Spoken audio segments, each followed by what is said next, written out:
Hello, nerds and nerdettes. This is CJ from the TNT Total Nerd Talk crew. Wow, it's been a while. I feel like I was snapped away and snapped back. It's just been a crazy year, needless to say, but I'm really excited for what we have in store for you guys. And I'm just really glad that you're here watching and listening today. So, welcome to the inaugural mini episode of Throwback Thursdays, Total Nerd Talk Edition, with yours truly, CJ of the crew. And I am hoping that you're following our Instagram page, Total Nerd Talk. If you are, you've noticed we're kind of doing little daily kind of mini series throughout the weeks.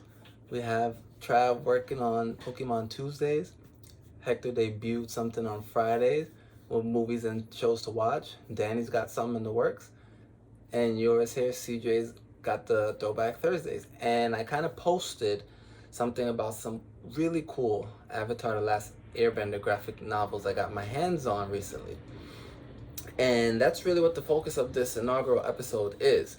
Mainly because this past week, The Legend of Korra was released on Netflix. And if you've been hiding under a rock and weren't aware, Avatar The Last Airbender, starring, Aang, Katara, and the crew, has been on Netflix, and it's been in the top 10 of shows being viewed. That's a big deal. This is a throwback show. We're talking circa 2000, 2009. These graphic novels I'm going to show you guys came out in 2013.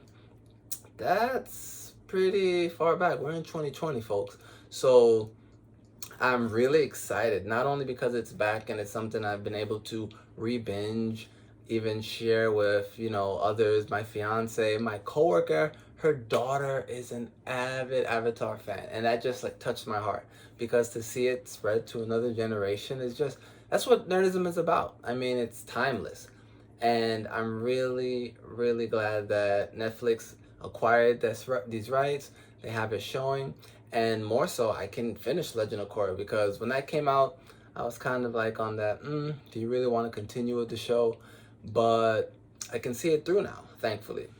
So I'm really excited to show you guys what I have for this episode. But I want you to know that going forward, because I like to read, I like my hands on tangible things, books, I really want to incorporate something that was gifted to me this past Christmas by my cousins, because they know I am part of this podcast.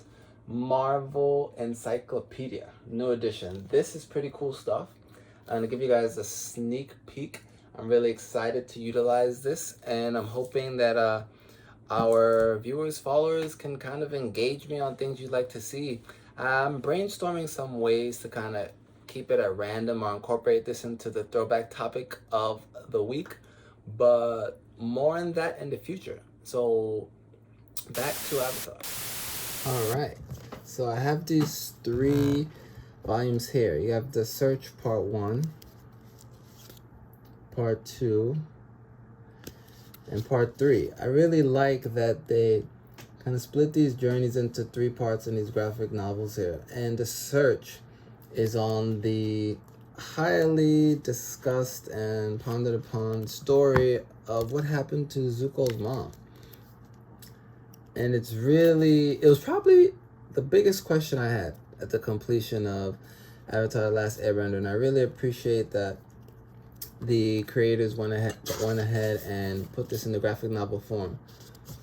Shout out to you guys. I mean, these are some really genius creators. This might be my all-time favorite American animated show. I mean, it's no secret that I love anime. It's just on another level. But as far as mainstream shows created here in America, this is really one for the record books.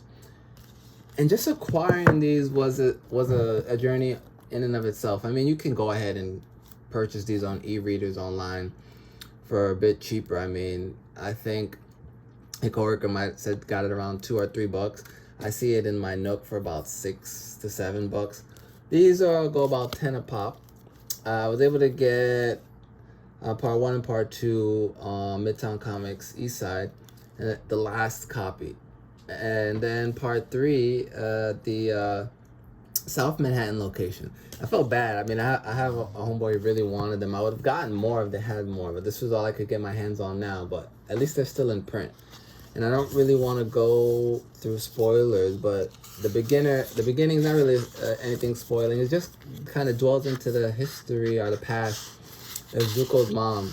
And it's some really good illustration here. I mean, unlike your regular manga, it's not, read in reverse or in black and white. Even like the Walking Dead comics in black and white, unless you get a special edition that's in color. This is all in color, which I really like.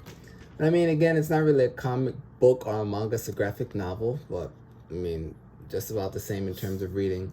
I really love this kind of style, and I'm really looking forward into diving into this further. And there's one more story ahead of this, the Promise, I believe, that's the first story right after the events that end Avatar: The Last Airbender. And these are still ongoing. There's one graphic novel that was released in October of 2019. There's a really dope title, I think that's centering around Toph, that's coming out early next year. Kind of looking forward to that. And who knows where they're going to go with this. I mean, it was such a great story with great characters and really influential. And it had a great message. And if you're not a fan, or if you're an old fan or a new fan or considering it, I mean, give it a watch. And if you haven't watched it in a while, rewatch it. It's a really great story, and it's just good to see your favorites come back. And I mean, shout out to Uncle Iroh, man. That's the kind of old man I want to be. So wise, so funny, so dedicated, strong and fierce. Great stuff. Nostalgia there. For those of you who lived it in their past like I have, you know what I mean. And I'm just really happy to have gotten my hands on these. I'll probably be sharing my thoughts more on the Instagram page.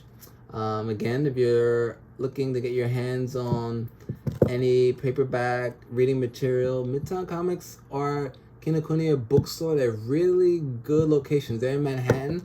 These locations are back open. I mean, it's always good to support your local stores that look out and support us nerds. So get out there, enjoy. And a little teaser for what you guys can expect in future episodes. Crack open this Marvel Encyclopedia briefly for you, just to give you an idea. This is legit stuff right here, guys. I'm really looking forward to dwelling into characters we love. It's a fan favorite right here. Deadpool's got more than one page here. The Merc without a mouth. But we'll be talking, and you'll be seeing more of this book, alright? So, take care, guys. Until next time, thanks for listening, watching, viewing. Bye-bye.